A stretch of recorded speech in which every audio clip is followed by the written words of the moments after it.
श्रीलक्ष्मी श्रीमहालक्ष्मी क्षीरसागरकन्यका उत्तिष्ठ हरिसम्प्रीते भक्तानां भाग्यदायिनी। श्रीलक्ष्मी श्रीमहालक्ष्मी क्षीरसागरकन्यका उत्तिष्ठ हरिसम्प्रीते भक्तानां भाग्यदायिनी। उत्तिष्ठोत्तिष्ठ श्रीलक्ष्मी विष्णुवक्षस्थलालये उत्तिष्ठ करुणापूर्णे लोकानां शुभदायिनी।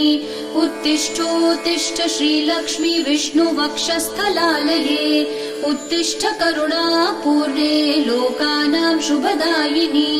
श्रीपद्ममध्यवसिते वरपद्मनेत्रे श्रीपद्महस्तचिरपूजित पद्मपादे श्रीपद्मजातजननी शुभपद्मवक्त्रे श्रीलक्ष्मी भक्तवरदे तव सुप्रभातम्।